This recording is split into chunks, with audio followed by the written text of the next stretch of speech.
Welcome everybody. I'm Mr. Russell. You're online talking with me. Omega came to the show. Like I said, we're getting ready, and I'm getting started still early, so I got to get my words together. You know what I mean? Yada yada yada. You know what I mean?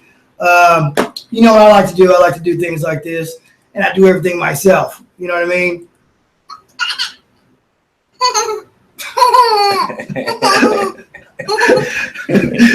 Whatever it is, but Omega Legacy.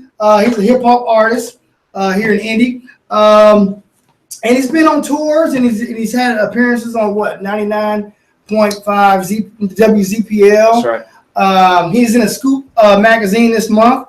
We got a little bit to talk about. Yeah.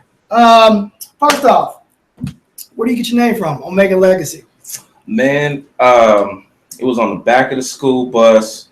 I probably was about in I want to say it was probably about 7th, 8th grade. I kind of got the idea that I wanted to rhyme, and the name is important. I had never been given any kind of nickname, so I gave it to myself, and I chose Omega because initially I wanted to end anybody's career that I confronted. As you know, in the Bible, it says, God says, I'm the Alpha and the Omega, the beginning and the end. And that's what made me choose that name. I chose it. It stuck with me. When I got out into that street life and that street world, I kept that name. And it lives with me now. And that's how I got it. That's how I came about it. Not much of a story, just kind of chose it and rode with it. It's pretty deep though, and just to be on the safe side, let's use that mic. Oh yeah. Because we do got fans in the background and stuff like that. Yes, and like I said, we're local, and that's what it is. You know what I mean? That's right. So we do things ourselves. So support us. That's just how it is. You know what I mean? Yeah. Boom. But first thing I should ask you was tell me a little bit about you. Well, I come from, of course, here in Indianapolis. This is where I hail from. This is my home.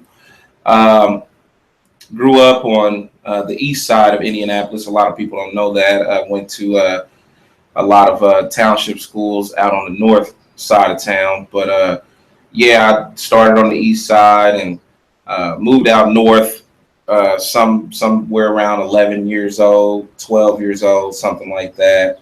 And since then, went to schools on the north side. Shout out to all the Pike High School alumni. I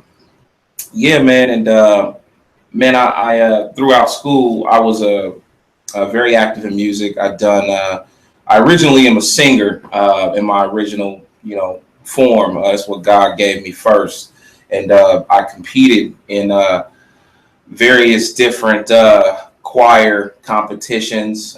Shout out to Miss Reeves, one of the greatest choir teachers ever, and she taught me a lot of what I know to today. I competed, done competition choir. I was a soloist. That's my original gift right there, and I still retain it and use it to this day. But that kind of was like the discovery point for me, being in choir. You come in middle school and you get into choir more seriously. I had choir in elementary, but middle school was just more of a serious outlet. And that's when I began to tamper with my talents that I didn't know I had. After that point, I kind of just expanded on them. I remember getting Choir Member of the Year award, 8th grade, Lincoln Middle School. We competed at Kings Island, 7th grade or 8th grade. We competed at a few places. That was a big competition. I remember going to Kings Island and competing. And then talent shows. I was doing talent shows every season at the schools. Some talent shows I was competing in 2 to 3 times in one talent show. I remember one year at a middle school, probably about 8th grade, I had about 2 different segments or 3 different segments in one talent show. I came out with a gospel choir. We done Melodies from Heaven. Shout out to Jerry Musgrove, Trisha Thornton, and Rakita. Yeah, we done that. We killed that. Then I came back and done R. Kelly's Sadie, that same talent show. And if I'm not mistaken, I came back and did something else, but I can't quite remember what it was. But yeah, that's when I kind of expanded. And I knew I was going to be a singer. That's what I wanted to do. But I would have to say, fast forward a little down the line, by the time I would get to about, I would say maybe 16, I wrote my first rhyme. And man, I've been wide open ever since. Mm-hmm. So yeah. Okay, 16, huh? Yeah. Yeah, I wanted to ask you that too. So let me see, what do I got here? So you started at 16, and that's where you knew, I guess, rapping was your calling. I didn't know it was my calling, but I loved my sound.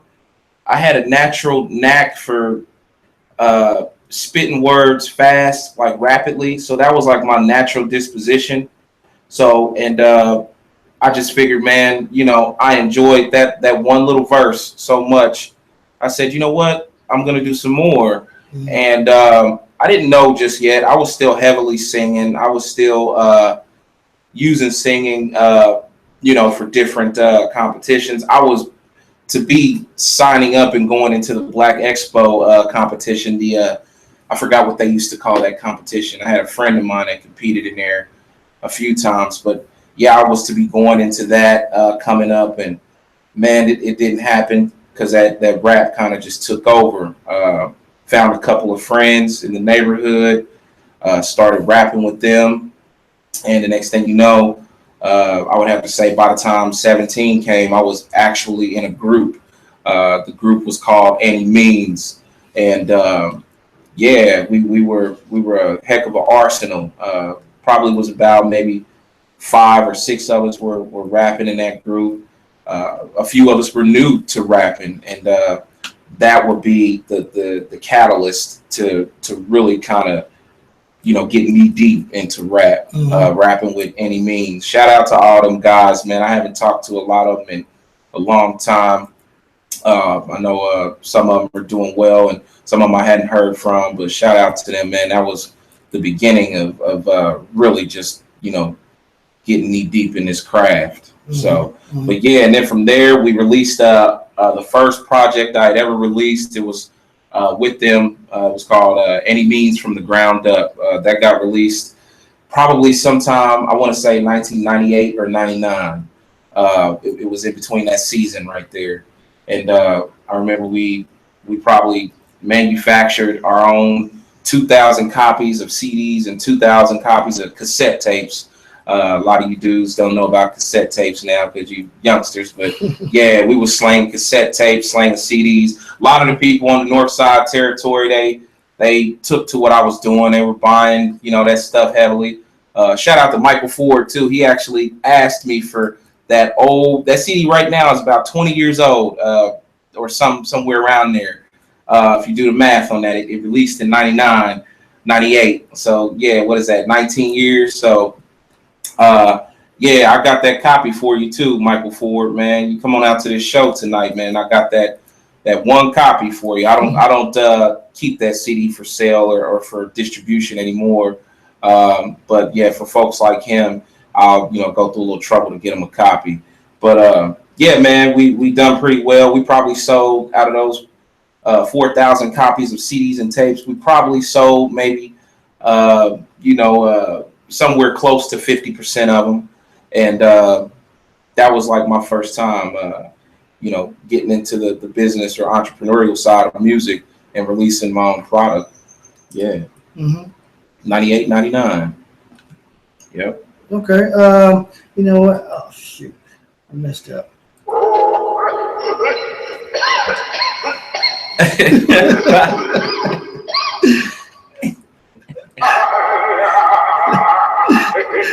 I just like playing with buttons. That's all it is. That's all right. But let's jump to who you've worked with. So you mentioned you worked with Bubba Sparks, DMX. Who else was it? Lil White. I actually opened for Bubba Sparks and opened for Lil White.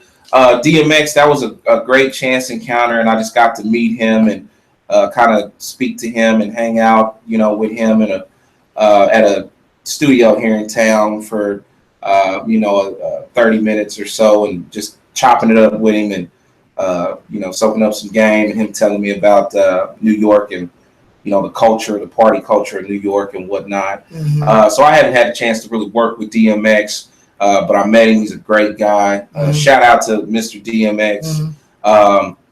And prayers up on that tax situation, man. I know that brother will beat it. He's a monster. He beats all them demons that confronts him. So shout out to him, man. And shout out to M80 Markov for making that possible. But yeah, man. Let me see. It's been a few guys. Ritz from Strange Music open for him. As far as legends in the game who I have bonded with and not only worked with, but it's been a step farther. Young Bleed. And you just came off a tour with Young Bleed. Just came off a tour with Young Bleed. Young Bleed is, it was amazing to meet Young Bleed for the first time. I've known him now for probably about maybe roughly 3 years, 4 years maybe, but at least 3 years. And we recorded the first song together ever, which was Ghetto Dreams, which will be on this new album coming out, the prequel to the Legacy Volume 2, Back from the Future. A lot of people have heard Ghetto Dreams, and there's a video out for that as well. It's been out. But met Young Bleed, and I just took to him. Backstory on that, I was a Young Bleed fan. A lot of people were. Oh, man, yeah, man. Oh, God, like, I was that was around P. It was P's time frame in the game and the whole No Limit era, and Young Bleed was one of the most savvy, lyrical Southern artists on that label, and I took to him. I liked a lot of people on No Limit, but I'm a lyricist, so naturally, I gravitated toward Young Bleed, and Young Bleed would not only just turn out to be a guy that I could look to as a peer to give me knowledge on the game. He turned out to be a great friend. I talk to him often. He gives very good game to me often, and we stay in touch, and we work together through various different outlets in the game, now to this day. And that was the biggest blessing, man. He was somebody that I rode and listened to that my balls and my word for years. First of all, when I first got my hands on it, it didn't come out the CD player. I would have to say honestly, man, for at least 2, maybe 3 months, and I mean that like I didn't take it out the CD player. That's how I became to know the words to every song. Even artists that I haven't heard anything else from on his album, Max Minnelli, the other guys' names I can't think of. I know their verses on that album, but I haven't heard them anywhere else. But I know them word for word. So yeah, that was a very important thing to meet him, and to not only that, to have a bond just come about with him. And as far as guys in the game, he's my friend. He's my top guy. I don't worry about it. Just a phone call. Just a phone call. Yeah. But let me see. What do I got in here?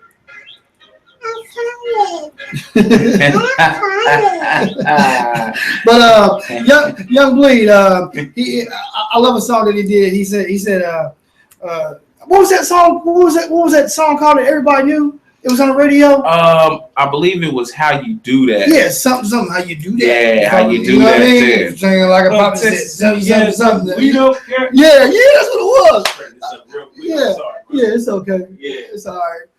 Yeah, how you do that, man. Young Bleed had a lot of great music on that album, on that label, and yeah, man, I think a lot of folks just remember that because it was heavily marketed. It was one of the ones that got a lot of attention. It was probably the song of his brand, so to speak. How You Do That. It was the song that kind of led his project. But the B side of that album is tremendous. If all you know is How You Do That, like go get the album now. And listen to the rest of it because there's way more to it than that. Well, if y'all know, that's Omega down there in the video. What's the video called? Haters. Yes, that's for the haters. For the haters. There. Where'd you shoot that at?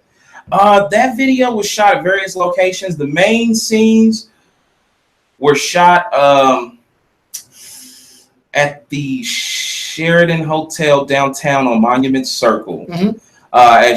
If you take a look at that video, when the desk scenes come up and I'm at the desk and the window is in the back and you see the monument behind me, that was a big conference room in the hotel where I could have the one of the main focal points in the city behind me in the video. So shout out to Mike Culver, my director, photographer, filmographer of Endeavor Studios. He shot that, and my two nephews are in that. My three nephews, I'm sorry, Will, Knox, and little Elvin. Shout out to them three boys, man. I'm very proud of all three of them. But yeah, that's where that was at, man, at the Sheridan downtown. And that was an excellent video. It looked like a boss video. I like the Monument Circle. But you know what it reminds me of? It reminds me of Daredevil, the movie. Where they were in the end, they were in the building with the big guy that passed away, and he was beating up on the blind guy in the office. I get that. Ben Affleck was the devil, right? Yeah. I can't remember. And he broke his legs in the office.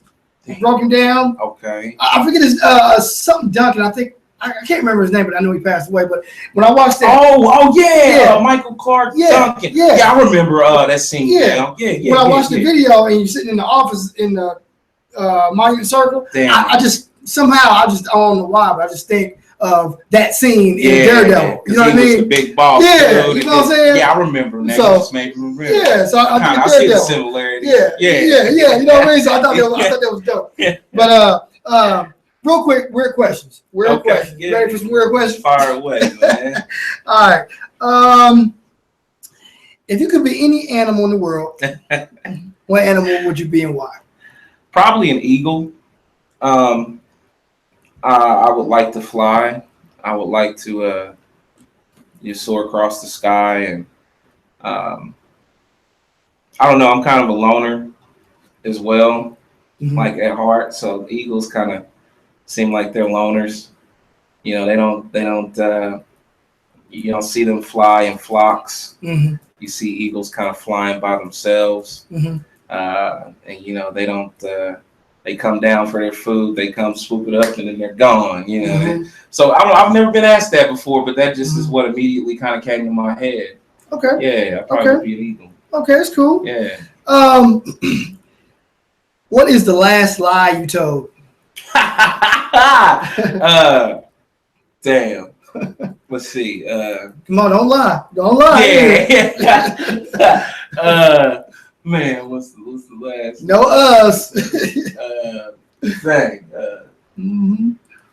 That's a tough. I mean, it ain't tough, but it's like, Don't think too hard. Whatever comes out, say it. Come on. Man, I probably I probably told somebody I was gonna call them back. I can't think of who, man. So I guess it may have been an accident, but nevertheless, I didn't do it. I can't think of I don't know, man. Yeah, you stopped me on that, man. Oh man, dang. Let me think of another one. Let's see. Okay. What was the last gift that you gave to someone? Are you with somebody or no or? Yeah, I have a significant other right now. Okay. Yeah. Okay. Yeah. So what was the last gift that you gave to somebody? Man, actually, I had a flight voucher that I was trying to give to a friend of mine. His name is Chris Kleist. Shout out to him. He's a friend of mine out in Denver that owns a promotional company, and he works with a lot of folks. I had a $50 flight voucher for him to fly to Vegas last week or a week and a half ago. So yeah, that's the last gift. He ended up not being able to use it though, because he had to fly with a different airline. The voucher was for Southwest. Mm. But yeah, that'd probably be the last gift I gave somebody. A flight voucher. Yeah. That's what's up. That's what's up. Yeah, humanitarian stuff. Yeah, that's what's up. Yeah. Okay. Let me ask you this, and I'm gonna ask you another question that goes along with that. Okay. I just want to know a personality question. Sidebar. Okay. Ugly and live forever, or look attractive and die in a year? Oh man, ugly and live forever. Ugly and live forever. Yeah, just because you know people may have their opinion on you being ugly, somebody else could think you beautiful. You know, one person's trash is another person's treasure. Yes. And you get to live forever. Right. You get to, really, really get it in. Right. Yeah. Right. Yeah.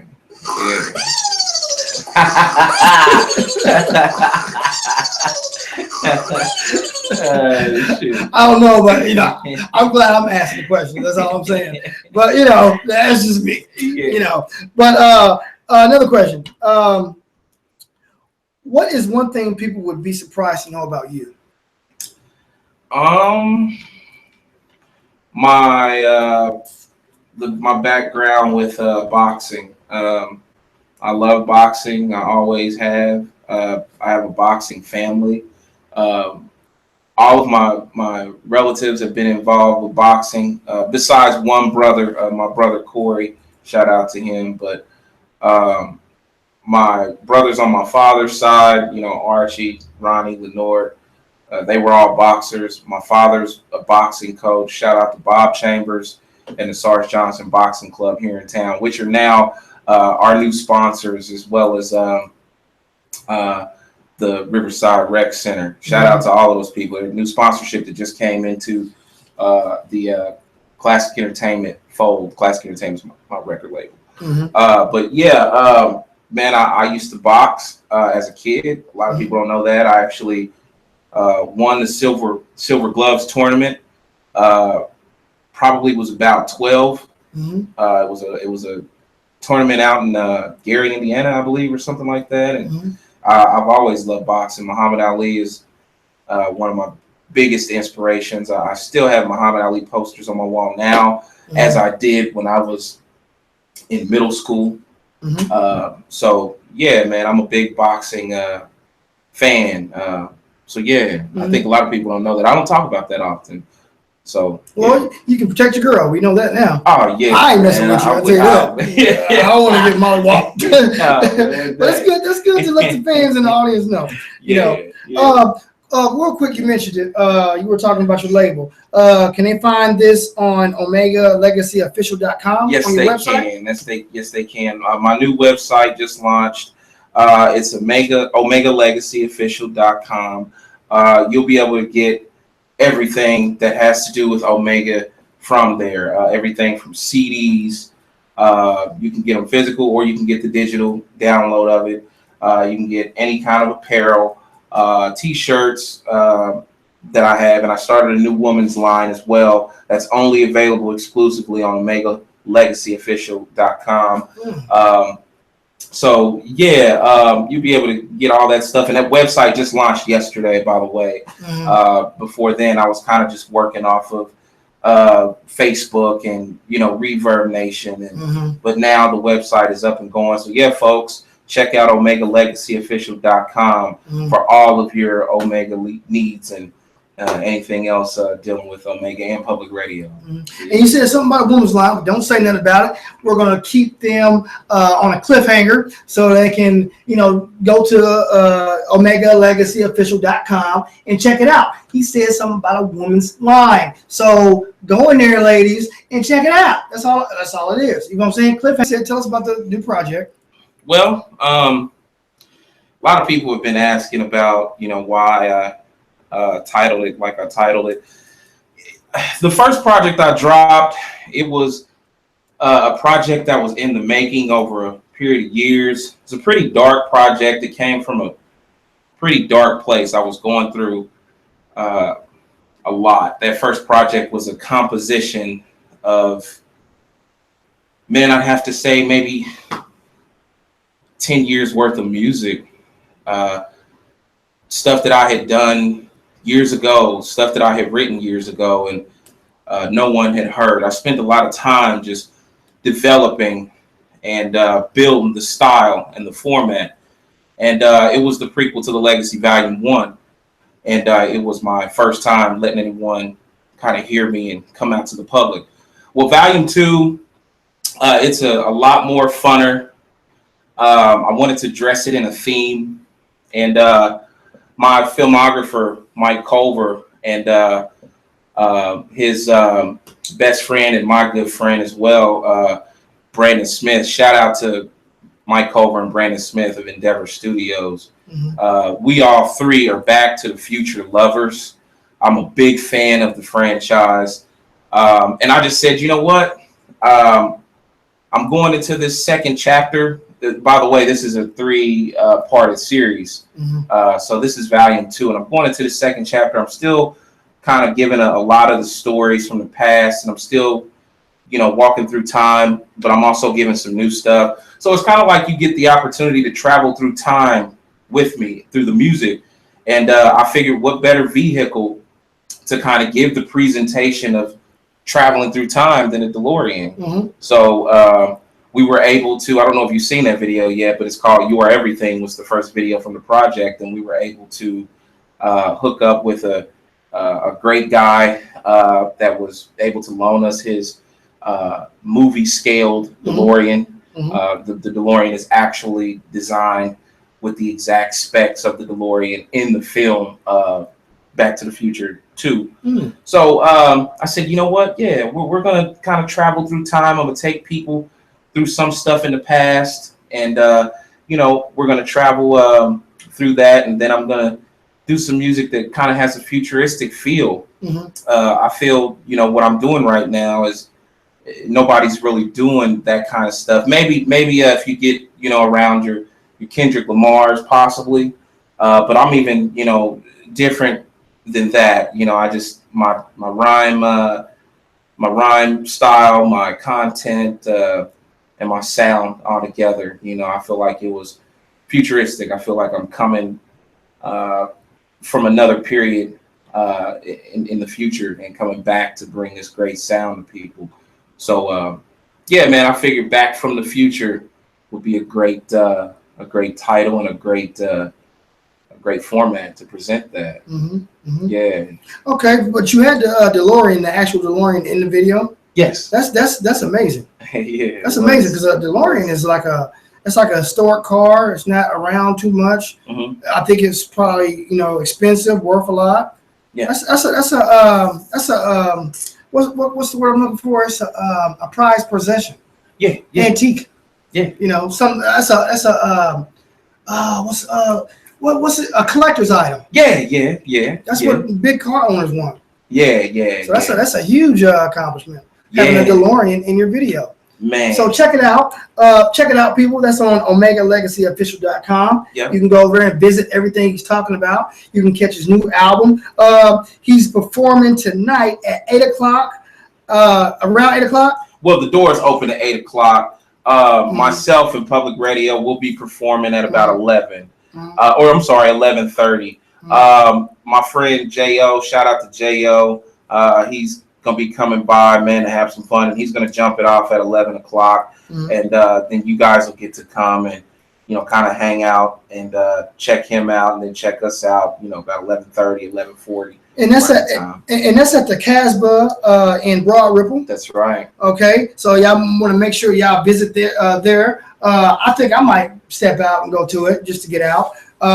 If you want to find out more info about that, as you know, it'll be down below in the links. All you gotta do is scroll down. It's in the information, or you can hit his page. Like I said, in the links down below, you'll see his links on Instagram, Twitter, Facebook.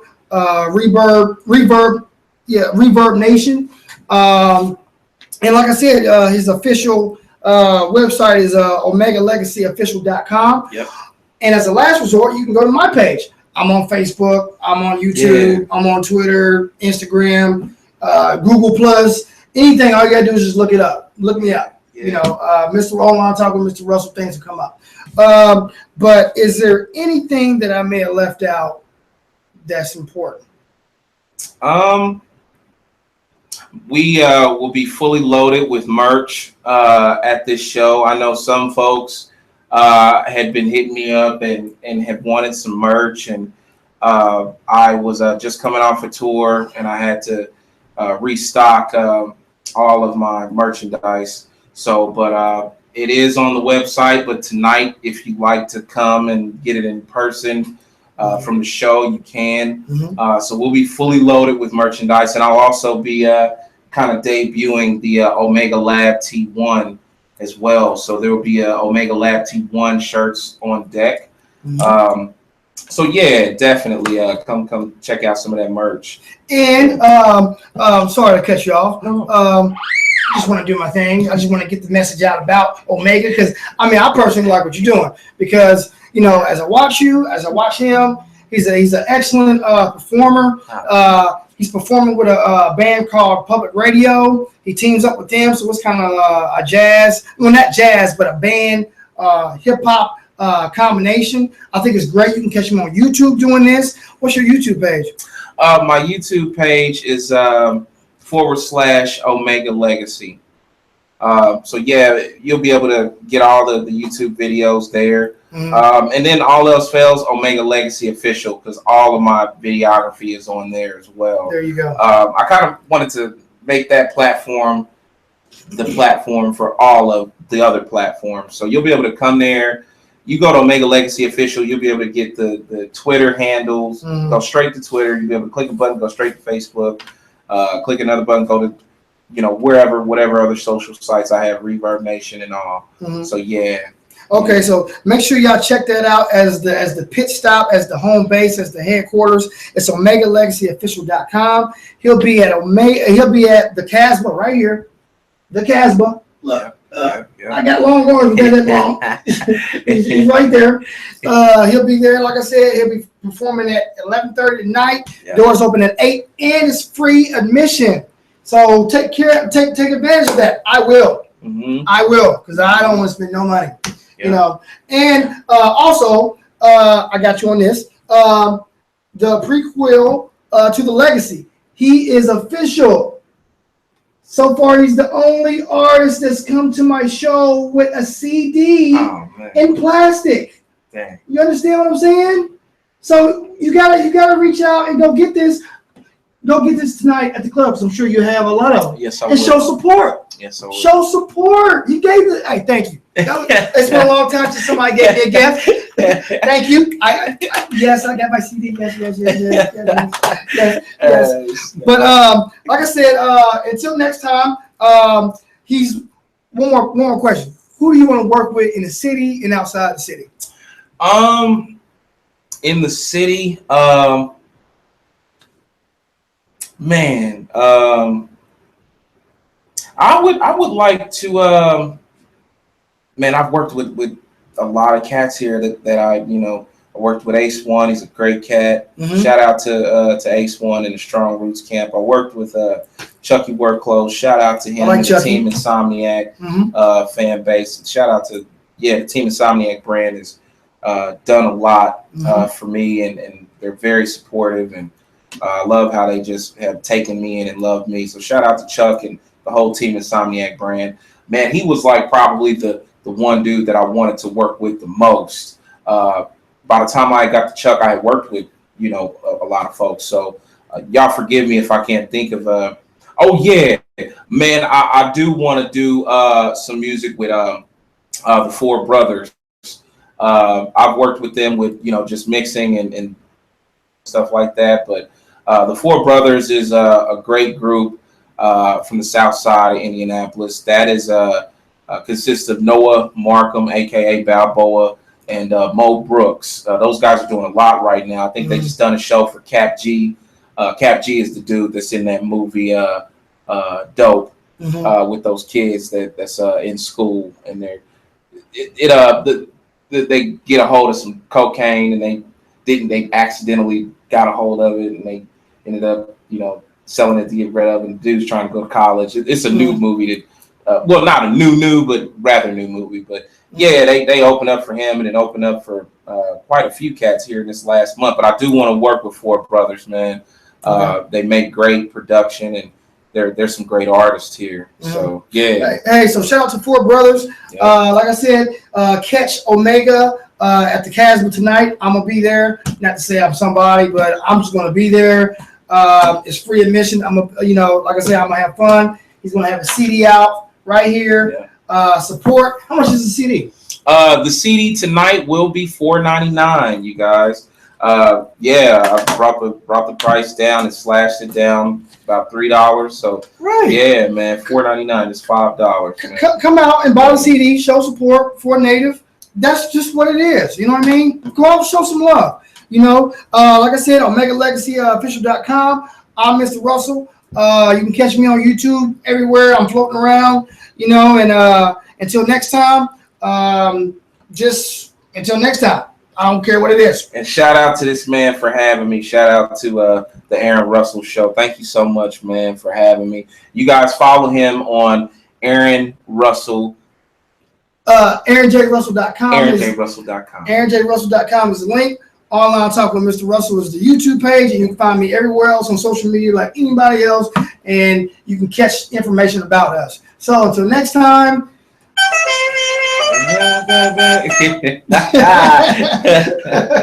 All right. I'll see y'all tonight at the show. Thanks.